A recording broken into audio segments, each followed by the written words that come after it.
Blind dating fails mostly due to different mindsets, not deliberate coldness. Subscribe to our channel to watch more real stories. My parents made me cry again. I'm truly exhausted. Why must everyone get married? I'm already 30.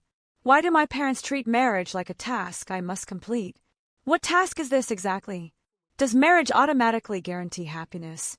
I've repeatedly told them I don't like this person, don't want contact, don't want interaction.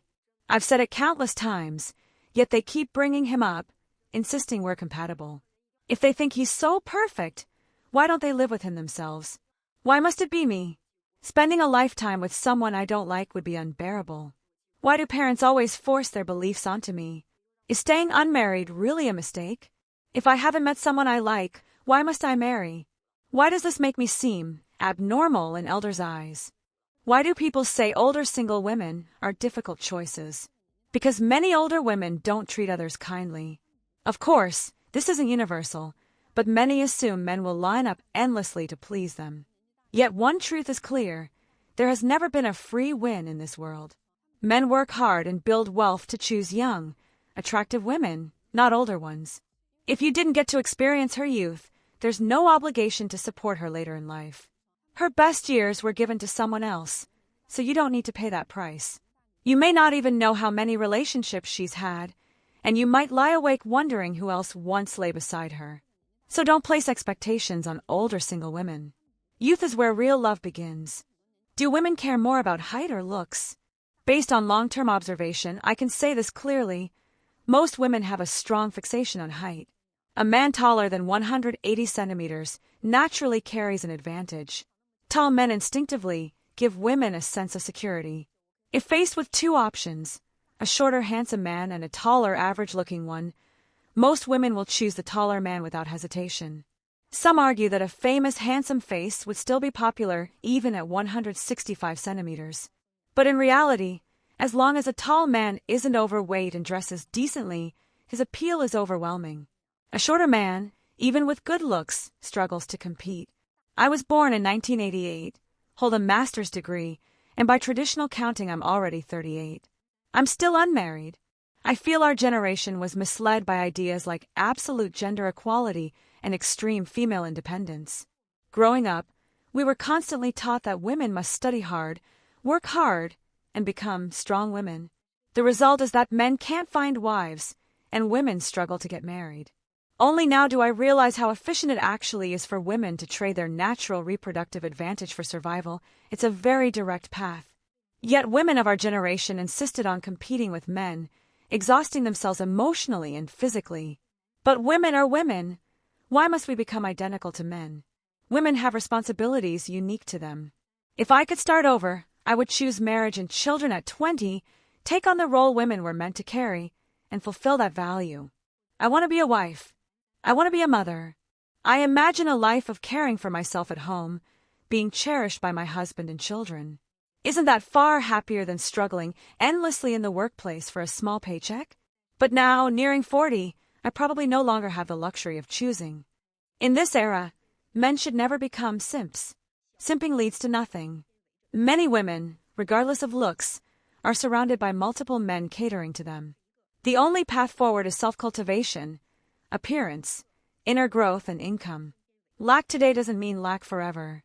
Growth takes time. If my son had to degrade himself to date, I'd rather force him to improve. Only when he's valued genuinely would I support marriage. Women don't respect simps, they exploit them. Protect your resources. Change yourself, and when ready, enter a real relationship, not a transaction. What paths exist for high-quality older women?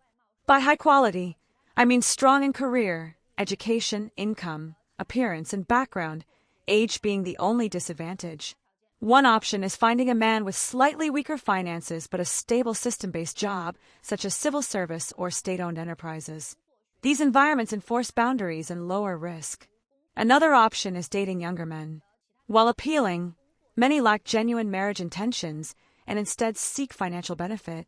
Such relationships often become transactional. The third path is pursuing stronger men, but due to age, this often leads to significantly older, divorced men with children. In reality, these are the main outcomes. Can you accept them? Many people question why I don't date yet actively pursue blind dates. That's because blind dating is more stable. Many long-term couples break up at the marriage stage due to practical issues like housing and money. Blind dating removes most of those conflicts up front. Conditions are discussed openly without concealment. If two people connect, they can explore further. The person you marry may not be the one you love most, but they'll be the one who fits you best. And comfort is the truest form of destiny. I once believed that a woman marrying the wrong man was the greatest tragedy, sometimes costing her an entire life. But later I realized that if a woman marries poorly, she mainly suffers herself. However, when a man marries the wrong woman, it can damage 3 generations. Her relationship with in-laws often turns toxic, making old age miserable. A bad marriage ruins a man's career, and poor parenting follows. Choosing a wife is incredibly difficult. From a woman's perspective, I want to highlight several specific warning signs beyond basic flaws like laziness or lack of kindness. Even women who seem well-rounded can have these traits. Avoid women obsessed with ritual and symbolic gestures. Most men don't care deeply about holidays and anniversaries, and forgetting a gift shouldn't cause emotional warfare. Often, ceremony is just an excuse for material demands. Avoid women with excessive vanity and comparison habits. If her friend circle constantly compares luxury purchases, gifts, and spending, she may pressure you into expensive consumption regardless of income. Avoid overly emotional women who treat you as an emotional dumping ground. Constant negativity will drain your energy over time. Avoid controlling personalities, checking phones, limiting social interactions, demanding constant reporting. This reflects insecurity and creates unhealthy relationships. Finally, avoid princess syndrome. Many women influenced by online narratives expect endless tolerance. Such immaturity turns a partner into a servant. That's all for now. Next, I'll talk about what kind of wife should be chosen. People who actively seek partners usually end up with better matches than those who wait passively. Everyone wants someone slightly better than themselves. For example, someone you don't like may pursue you for years, eventually winning you over. It sounds romantic, but it often reflects stubbornness and compromise. Meanwhile, the person you truly like may never take initiative. Many fear rejection because they link love with self-worth. But rejection isn't a denial of your value. It simply means incompatibility. Sometimes the other person rejects you because they feel you are out of their league. This principle applies in love and career alike. Be proactive, not to impress others, but to respect yourself and give yourself closure.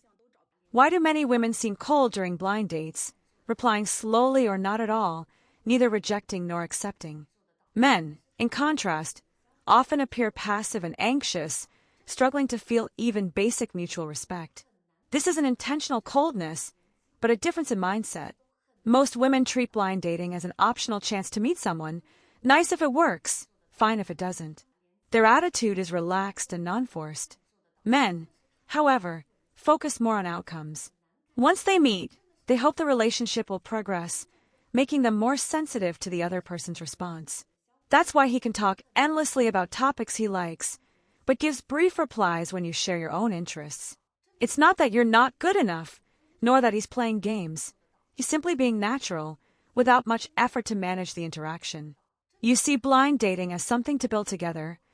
He treats it casually, like a low-pressure meetup. Women often stay passive until a real spark appears, while men are quicker to invest emotionally. In today's world of many choices, persistence alone no longer works. If it works, great. If not, move on. It's not a failure. You just haven't met the right person yet.